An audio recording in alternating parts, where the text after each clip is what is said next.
তাকে যে ভালোবেসে সবাই আসে, পরিবারের পাওয়ার কিছুই নাই। সন্তানরা বাবা হারিয়েছে, ওদের দেখলে কষ্ট লাগে। এইটা আসলে বাচ্চুকে নিয়ে করা।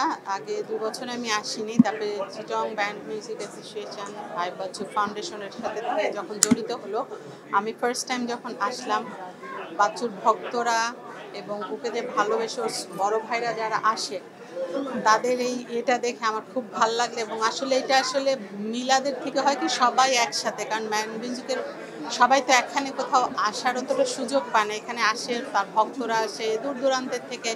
খুব ভাল লাগে, খুব ভাল লাগে তখন দেখলে পরে। আর এই জন্য আমি আসি, যতদিন বেঁচে আছি আমি আসি। হয়তো ইনশাল্লাহ আরও বড় পরিসরে এটা করার একটা ইচ্ছা আছে আমাদের সাথে, যারা আছে সবাই মিলে দোয়া করবেন।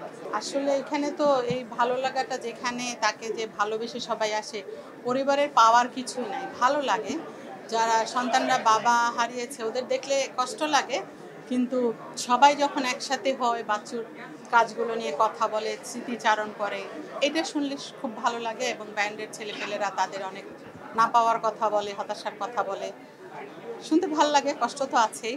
তারপরে আপনারা সবাই আসেন, আপনাদেরকে অসংখ্য ধন্যবাদ। টানা তৃতীয়বার অর্জন করেছে দেশের সেরা সুপার ব্র্যান্ড স্বীকৃতি বসুন্ধরা টিস্যু। বাবা তো চাইতো তার সন্তান যেন পড়ালেখা শিখে বড় হোক।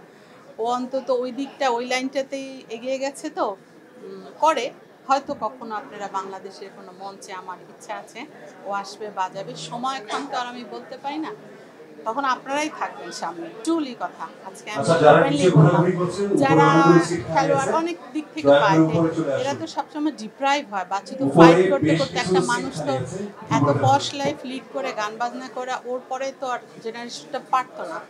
তো ও যেভাবে রেখেছে, বাচ্চাকে পড়ালেখা শিখিয়েছে, করেছে, তো ওর সেই হয়তো না পাওয়াটার থেকে বলেছে, এবং সেটা সত্যই। এখন কারো সন্তানই মনে হয় দেশে খুব একটা মিউজিক করে না কিংবা থাকে না, সবাই হায়ার এডুকেশনের বাইরেই আছে। হ্যাঁ, বা আইয়ুব বাচ্চুর গানগুলো নিয়ে তো আমরা আর্কাইভিং তো হচ্ছেই, এবং ফাউন্ডেশন যেটা হয়েছে, সেই ফাউন্ডেশনের তরফ থেকে তার ফিউচার যে প্ল্যানগুলো আমাদের আছে, আসলে বলে বলে তো কোনো প্ল্যান একদম অতটুকু হয় না, এটা তো আরও বেড়ে যায়।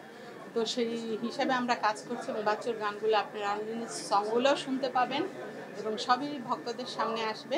শুধু একটা রিলিজ করেছি, আসলে এই প্ল্যাটফর্মটার জন্য কাউকে কাউকে এগিয়ে আসতে হয়। আসলে আমার তরফ থেকে একা জিনিসটা করা সম্ভব না, কেউ যদি এগিয়ে আসে, আপনারা অনেক গান আছে তার আনরিলিজ, এবং তার মিউজিক্যাল ইনস্ট্রুমেন্ট বলেন, গিটার বলেন, সবই আপনারা দেখতে পাবেন। সেটা সামনে নিয়ে আসার জন্য, সবার সামনে ওপেন করার জন্যই আমার এই পথে হাঁটা, ফাউন্ডেশনটা করা, এবং এই এগিয়ে চলা, সবার সাথে থাকবে।